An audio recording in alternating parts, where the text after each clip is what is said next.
Alexander S. Crawford, 1842, March 17, 1886, was a sailor in the United States Navy who served in the American Civil War.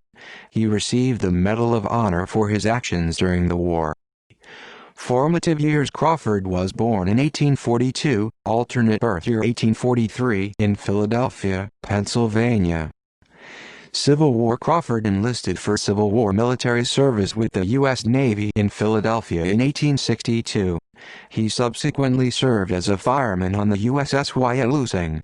Having initially served 16 months during the war's early years, he re-enlisted at the rank of fireman, second class in the U.S. Navy in Philadelphia in February 1864. Military records at the time described him as being a 22-year-old native of Philadelphia and saw grinder who was 5 feet 7-1/2 tall with brown hair and blue eyes. Got assigned with his Wyalusing shipmates to the North Atlantic blockading squadron. Crawford and his fellow crewmen joined the U.S. Navy's forces, which were stationed in Albemarle Sound, North Carolina, beginning on April 29, 1864. On May 5, the Wyalusing first engaged the Albemarle, a Confederate States Navy warship which had previously rammed 2 Union Navy ships and caused havoc for Federal land and sea forces along the Roanoke River. As the Union Navy gunboats Mattabesett, Sassacus, Whitehead, and Wyalusing formed a line of battle that afternoon, they were supported by the Miami, Ceres, and Commodore Hull.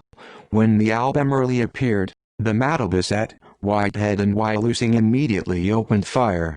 The Wyalusing then rounded the Albemarle, but kept its distance from 150 yards away as it repositioned itself to attack the Confederate Navy's bombshell. When the Wyalusing's crew realized that the bombshell had already surrendered, they renewed their attack on the Albemarle.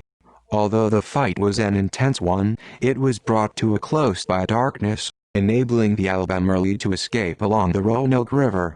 The Wyalusing's crew then resumed their blockade duties in North Carolina's Albemarle Sound region. On May 25, 1864, while the Wyalusing was sailing the Roanoke River, Crawford and fellow crew members Charles H. Baldwin, John Lafferty, Benjamin Lloyd, and John W. Lloyd volunteered for a mission to destroy the Confederate ironclad CSS Albemarle. The mission failed, but the men evaded capture and eventually made it back to the Wyalusing. For their actions, the 5 men were each awarded the U.S. Medal of Honor. In addition, Crawford was recognized for his valor by the U.S. Navy via General Order No. 45, which was issued on December 31, 1864. Firemen on board of the USS Wyalusing volunteered May 25, 1864, in a night attempt to destroy the rebel ram Albemarle in Roanoke River, and, although it was unsuccessful, he displayed courage, zeal, and unwearied exertion on the occasion. In his report on the incident, Captain Mellington Smith of the USS Mattabesett wrote the following from Albemarle Sound, North Carolina, on May 30, 1864, Sir, I have to report that an effort was made on the 25th instant at 11 o'clock by 5 volunteers from the steamer Wyalusing to destroy the ironclad Albemarle. The party left at 2 p.m. of the 25th, having made a reconnaissance 2 days before, and descended the Middle River in the Mattabesett dinghy with 2 torpedoes, each containing 100 pounds of powder and their appendages, which they transported on a stretcher across the island swamp.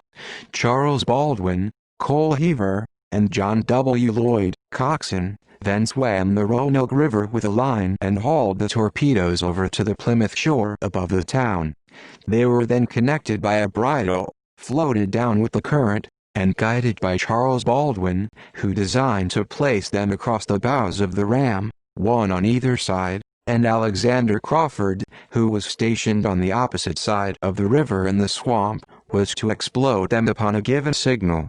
Everything had worked favorably from the time of starting until the torpedoes were within a few yards of the ram, when Baldwin was discovered and hailed by a sentry on the wharf.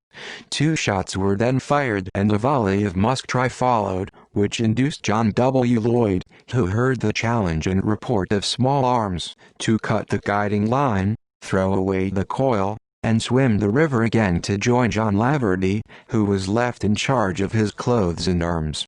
These two men, with the boatkeeper, Benjamin Lloyd, returned to the ship the morning of the 27th, after an absence of 38 hours in the swamp, encountering the additional discomfort of a rainy day and night.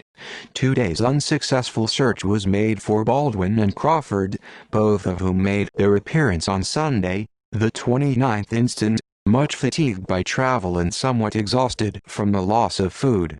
No traces of their intended designs were left behind them.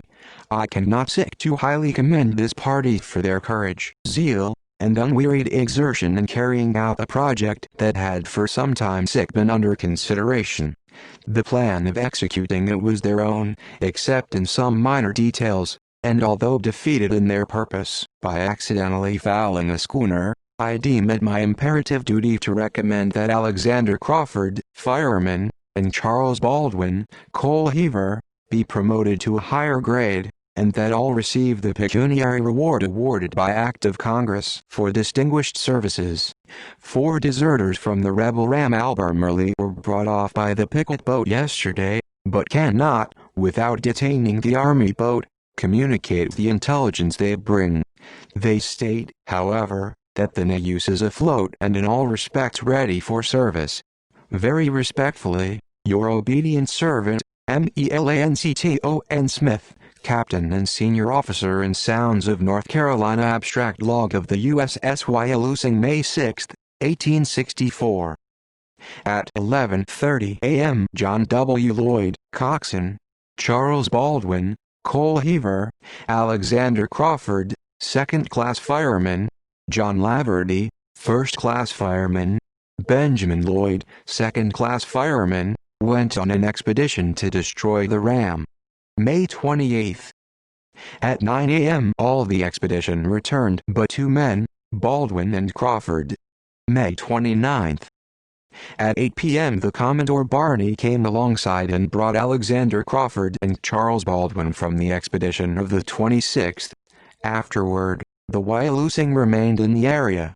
Following the Albemarle's destruction by Union troops in late October, the Wyalusing moved with other Union gunboats up the Roanoke toward Plymouth, crossed over to Middle River, steamed to another crossover point, and then steamed back down toward Plymouth where, the next day, they exchanged fire with Confederate artillery batteries and rifle pits on shore. After the Union Navy dislodged the shore-based Confederate troops, a Wyalusing landing party then captured Fort Williams and assisted in capturing Plymouth. On December 9, the Wyalusing and other Union Navy ships attempted to capture the Rainbow Bluff but were forced to withdraw when several Union ships were damaged by Confederate torpedoes en route. The Wyalusing then resumed blockade and amphibious duties around Plymouth late that month. On January 9, 1865, the Wyalusing's crew captured the schooner Triumph at the mouth of the Perquimans River, helped remove torpedoes from the Sound and its related rivers and streams, and captured a Confederate schooner, remaining near Albemarle Sound and Cape Hatteras until mid-May 1865 when they sailed for home. Arriving in New York City on May 21, they were then honorably discharged.